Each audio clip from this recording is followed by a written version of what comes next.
Allora, eccoci qua insieme. Abbiamo accennato al tema del lavoro, che fa trasalire molti, che come ho accennato ai ritornati. Prima di dare la parola anche agli altri, cosa ne pensano? Voi avete fatto questa indagine, anche interessante. Pensionati sfiduciati, il 77% non vede la fine del tunnel, però ci sono percentuali altissime che sostengono, circa 88%, insomma percentuali molto molto alte, che sostengono che una delle priorità è quella del lavoro. E uno dice, insomma, uno è pensionato, potrebbe anche non avere queste tra le priorità. E invece a voi risulta il contrario, che i pensionati sono seriamente Guarda, preoccupati. te la dico a flash e poi lasciamo la parola agli altri. A flash due cose. Uno, hanno figli o nipoti disoccupati.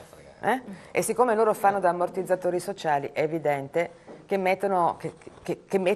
devono mettere volentieri per certi versi, ma è una costrizione, una parte della loro pensione per fare solidarietà invece che di godersela dopo 40 anni di lavoro, no? La seconda cosa è che, e quindi c'è un problema di futuro, di prospettiva, di preoccupazione, ma la seconda cosa è che con un mercato del lavoro come quello che abbiamo in Italia, con la crisi occupazionale, un blocco dello sviluppo, cioè non entrano i contributi all'INPS. Bravissima, questo volevo arrivare. Questo è il problema, no? Che non è un problema di poco conto. No. Allora, Belluno, chiamiamolo così in modo che chi ci ascolta, com'è la situazione, anche come territorio, come provincia, aspetto lavoro intanto? L'aspetto lavoro è che gli ultimi dati dei centri per l'impiego ci dicono che abbiamo superato i 10.000 disoccupati iscritti nelle liste di collocamento, poi ci sono, come dire, i sfiduciati che non sono iscritti. Su una forza lavoro di circa 90.000 addetti, compresi gli autonomi, vuol dire che siamo attorno al 12% reale di disoccupazione. Noi abbiamo una media nazionale, sì. Quando, come dire, in Veneto sappiamo che mediamente è sensibilmente più bassa. Dopodiché, come dire, abbiamo anche lì dal punto di vista lavorativo, come dire, la fascia giovanile che sta risentendo moltissimo della mancanza occupazionale, le occasioni di lavoro stanno, come dire, scemando di anno in anno e quindi abbiamo un ulteriore fenomeno che è il fenomeno più grave dal punto di vista del territorio bellunese, che è quello dello spopolamento. La curva demografica ormai è scesa a 209.000 abitanti e sostanzialmente noi abbiamo il 4,5% della popolazione veneta, sapendo che però abbiamo un quinto del territorio veneto. Quindi, come vediamo, abbiamo un territorio vastissimo con una popolazione bassissima. Che si è abbassata, perché questo è importante capire, non era così. No, non era così, si è abbassata negli ultimi anni, quando dopo il 2007 è intervenuta la crisi. Gli effetti migratori, come dire, non hanno più compensato quelli che erano i differenziali tra le nascite e i decessi e quindi sostanzialmente noi da 213.000, quasi 214.000 abitanti del 2008, oggi siamo a 209.000. Ed è uno dei territori, come dire, al mondo, come dire, che sta soffrendo il fenomeno dello spopolamento, perché mediamente la dimensione demografica mondiale è in crescita. Quindi è uno dei pochi territori al mondo che invece perde popolazione. Noi perdiamo continuamente umanità e perdiamo soprattutto la fascia generazionale più giovane, che è quella che dovrebbe essere interessata e garantire i tassi di attività produttivi successivi, come dire, al fatto che poi le persone un po' più mature vanno in pensione, quindi il problema che diceva la Rita, come dire, da noi si fa più acuto perché non mantenendo i tassi di attività, perché i tassi di sostituzione tra giovani e anziani, come dire, sono tra i più elevati che abbiamo in Veneto. Noi abbiamo ormai un giovane ogni 2 pensionati. Questa è la media, come dire, che abbiamo a livello veneto, mentre a livello bellunese, a livello veneto è 1 a 1,5. I decimali fanno, come dire, fanno la differenza, perché vuol dire che i costi mediamente di servizi sociali, sociosanitari, trasporti, eccetera, eccetera, si elevano enormemente. Noi facciamo sempre un esempio. Il limite dimensionale dal punto di vista demografico a livello veneto sono 257 abitanti per chilometro quadrato. A Belluno sono 56 abitanti per chilometro quadrato. Vuol dire che solamente nel settore trasporti, per raggiungere, come dire, 256-257 potenziali utenti in pianura faccio 1 chilometro. Se voglio raggiungere 250 utenti in montagna a Belluno devo fare 5 chilometri. Questa è la media. Se poi vado nella parte alta della montagna, lì scopro che sono 27 abitanti per chilometro quadrato, cioè devo fare 10 chilometri. ma questo esempio lo facciamo perché tutti i servizi sociali sono così.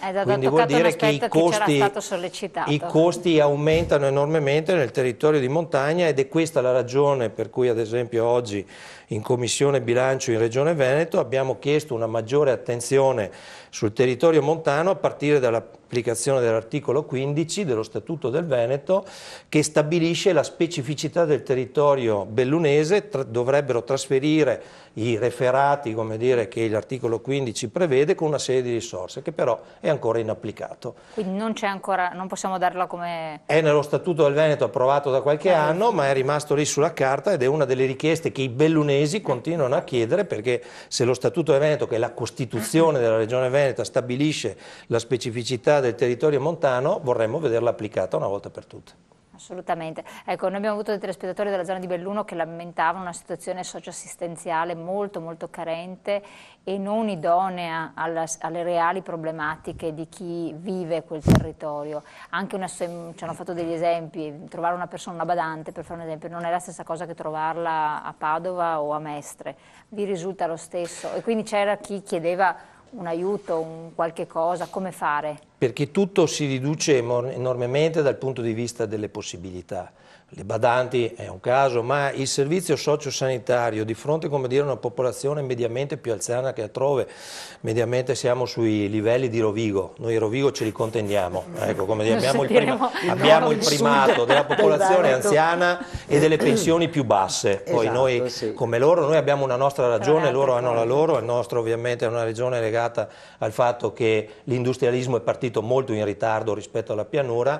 Poi sappiamo Rovigo, ma Daniela spiegherà bene le sue ragioni, ma questo ha portato al fatto, come dire, che noi abbiamo pensioni mediamente più basse della Regione Veneto di circa 60 euro mensili, sapendo che il 48% degli assegni pensionistici che l'Inps di Belluno stacca ogni mese sono sotto i 499 euro al mese. Io vedo qua i dati che Belluno abbiamo con meno di 1.000 euro al mese il 40,01%. Sì, sì. Cioè numeri altissimi veramente. Sono numeri altissimi, quindi è chiaro, come dire, che la disponibilità di reddito delle famiglie è sensibilmente più bassa, sapendo che i servizi sociali costano molto di più rispetto alla pianura, quindi è evidente, non mi sorprende che i bellunesi la chiamano e le dicono, come dire, che lamentano una sofferenza, come dire, che si materializza proprio in servizi sociali che non vengono erogati al pari della pianura. Questo è il motivo per il quale continuiamo a insistere noi bellunesi sul fatto che quella specificità deve essere riconosciuta. Quindi come SPCGL Belluno vi state muovendo, questo un po' come risposta a quelle che sono le istanze. Prima di arrivare alle disgrazie di Rovigo, passiamo da Vicenza, andiamo una pausa con Vicenza e Padova. Ma Vicenza penso abbia una situazione molto diversa rispetto agli altri territori del Veneto. C'è da dire che Vicenza è una realtà policentrica ed è una realtà che ha diversità significative dal punto di vista territoriale, nel senso che rispetto ai tassi di anzianità e di vecchiaia che diceva Renato poc'anzi, ci sono territori non solo montani, penso l'altipiano, ma anche alcune realtà cittadine, penso Vicenza, che ha tassi di anzianità e di pensionati residenti che sono significativamente alti. Detto questo, io non vorrei dare dati, vorrei ritornare alla domanda che lei ha fatto, perché i pensionati si interessano di lavoro, oltre a quello che ha detto Rita, che mi sembra una cosa lampante, nel senso che ciascun pensionato ha figli, nipoti, eccetera. Una delle cose belle che ha lo SPI come categoria è che lo SPI ha iscritti le persone che hanno costruito la nostra società. L'iscritto, poi lo SPI, è la generazione sì, non solo è una generazione, ma un insieme di generazioni. C'è un dato che io porto, quando si fa un congresso si fa una fotografia delle persone che rappresenti. A Vicenza, anche qui non penso sia un dato molto diverso da altre province, noi abbiamo il 40% che ha più di 80 anni. 40% degli iscritti, 27.000 iscritti, 40% più di 80 anni. Vuol dire che tu, come dire, rappresenti intanto un insieme di generazioni, perché hai la persona che ha 65 anni, la persona che ne ha 70, la persona che ne ha 80, che tra l'altro hanno bisogni anche dal punto di vista informativo, comunicativo diversi. Ripeto, si interessano di lavoro perché sono le persone che hanno costruito la nostra società, i diritti che abbiamo, non li abbiamo avuti gratis, qualcuno si è dato da fare, ha dovuto lottare, e sono le generazioni che attualmente sono iscritte allo SPI. Poi mi verrebbe da dire, io non ho mai inteso la parola utilitarismo consenso negativo. Si interessano di lavoro perché utilitaristicamente parlando, senza lavoro non c'è nulla, non solo non c'è futuro previdenziale, ma alla lunga non c'è manco previdenza per chi è in pensione. Perché, come dire, il tema è che noi abbiamo un sistema a ripartizione, non a capitalizzazione individuale, perché se non c'è gente che caccia giù contributi, alla lunga il dramma è sociale per le nuove generazioni. Ma sembra che questa cosa qui, che è molto semplice, immediata, di comprensione, non voglio dire banale, però insomma così, non venga compresa da chi ci governa, perché il fatto che che tanti giovani vadano via oppure siano disinteressati al lavoro e quindi disinteressati al sindacato, disinteressati, ormai stanchi di cercare, e non solo giovani, anche media età, perché abbiamo avuto anche questa mattina tante telefonate di persone sui 45-50 che proprio non ne potevano più, ed è drammatico. Sono tutte persone che non potrebbero, non possono né spendere né versare contributi. Ma io dico, questa è un'emergenza, perché a questo punto è non una cosa così preoccupante, è un'emergenza vera e propria. Com'è che non diventa un'emergenza per chi ci governa? Diciamo nello specifico. Cioè, vabbè, lo dico così perché mi sembra veramente Io dico che dal punto di vista del buon senso assurdo che può avere il nostro iscritto medio, il fatto che il nostro sistema previdenziale abbia una profonda solidarietà inter e intragenerazionale, non serve avere una laurea per capirlo, cioè, ripeto, nelle nostre discussioni congressuali questo è un tema che è uscito in lungo e in largo, che poi, ripeto, ha anche un legame rispetto alle prospettive di lavoro, nel senso che non c'è sistema previdenziale che possa reggere alla lunga se non c'è lavoro, quindi ripeto, è chiaro sia per una questione come dire, di solidarietà perché si ha figli, nipoti, ma sia anche perché è una questione proprio di buon senso, di fondamentali economici, e quindi mi permetta di non dare una risposta perché i politici non ci arrivano, nel senso che si potrebbe stare dentro una montagna di riflessioni che ciascuno di noi si sta facendo. Io penso che cambiare registro rispetto alle politiche significa anche forse usare più il buon senso, che nella nostra fase congressuale abbiamo incrociato a ampie mani.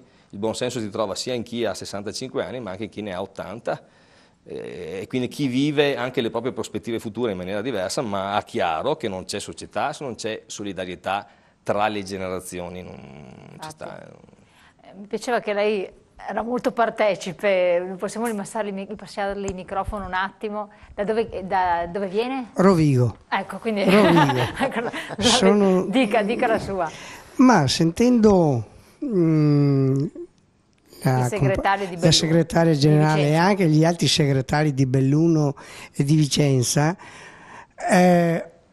ho ascoltato e intrapreso che io ho partecipato alle assemblee, faccio parte della Lega dei pensionati di Lendinara in provincia di Rovigo, e la gente, i pensionati chiedevano sostanzialmente il lavoro, ma qualcuno si può domandare, ma perché il lavoro?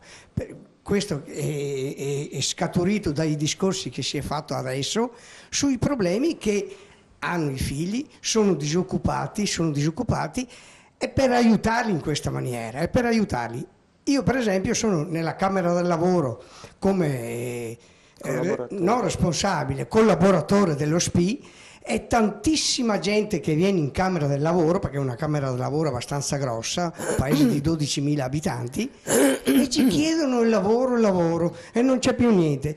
E il brutto è che la gente è sfiduciata sulla politica, sui partiti e anche sul sindacato, perché dicono che non facciamo abbastanza. Addirittura ieri ho trovato un pensionato che è in pensione da 2 anni, fa: quando è che andiamo a Roma a protestare? Perché ho sentito in televisione, nei giornali, che dicevano c'erano 80 euro, 100 euro per i lavoratori e per noi pensionati neanche una lira. E quando è che ci muoviamo per cercare anche noi, che ci si dimentica troppo spesso di noi pensionati? No, interessante. Grazie del suo apporto. Ecco, Rossana Betella, non solo per il territorio di Padova, che comunque è abbastanza vasta, ma anche perché lei si occupa dei conflitti, cioè dei rapporti intergenerazionali, per cui questo è un ponte importante, cioè, sì, anzi strategico, dove vogliono farci fare la guerra tra i poveri, perché di fatto è così, ma questa sembra non esserci. Sì, no, ma in effetti vogliono farcela fare questa guerra, no? Perché quanti giovani dicono che è colpa degli anziani, no? Perché ce ne sono troppi, perché hanno pensioni sicure, no? Redditi fissi, oppure anche pensioni alte che hanno avuto con un sistema considerato se non altro qualcosa portano a casa mentre no, loro perché il sistema retributivo comunque è stato anche un sistema privilegiato in qualche modo. E noi dobbiamo assolutamente contrastare questo fatto, non possiamo permettere che ci sia questa guerra, che sia innescata questa guerra. Però quelli che hanno percepito, che percepiscono anche molto, che si è palesato di poter ritoccare quelle pensioni, subito si sono alzati in piedi e hanno detto no, le nostre pensioni non vengono toccate. E questo da parte di chi ha meno o non avrà nulla o ha già nulla è stata sì, però sta di fatto che ormai da tanto tempo, da troppo tempo, che le pensioni degli anziani fanno da ammortizzatore sociale, hanno fatto rispetto a questa crisi da ammortizzatore sociale. E guai se non ci fossero. E guai se non ci fossero. Anche pensioni relativamente basse, perché abbiamo visto la media delle pensioni in Italia non sono pensioni stratosferiche o che so io, no, ma siamo intorno ai 1.000 euro. Qua nella provincia di Padova, per esempio, la media proprio pensionistica non raggiunge i 1.000 euro. E dopo siamo in un momento in cui si fa la guerra a tutto, no? In cui tutti quanti sono assolutamente arrabbiati, perché quando si è in crisi, quando ci sono difficoltà, si fa fatica a vedere e a riflettere con calma quali sarebbero le soluzioni, no? E qual è la situazione vera che si sta vivendo. E allora ci si confonde rispetto a certi dati che vengono fuori sui giornali e sulle televisioni, tipo quella pensione incredibile di 90.000 euro al mese di un unico personaggio di cui adesso non ricordo neanche il nome. 90.000 euro al mese è un dato che uno pensa non può esistere una cosa così, eppure c'è, no, eppure esiste, ma è uno. No, ce n'è più di uno, siete sgamati più di uno. No, dico 90.000 euro al mese, ma poi, e allora per esempio quello che è emerso, almeno nelle mie assemblee, ma credo che senz'altro è venuto fuori dappertutto, mettiamo un tetto alle pensioni, questo è venuto fuori con forza. Ecco, infatti volevo arrivare, si è arrivati a qualche cosa, no? L'importante è trovare dei punti per concreto. E lo dicono, e dopo anche qua abbiamo sentito le cose più incredibili, perché poi c'è chi dice mettiamo un tetto sopra i 3.000 euro, no?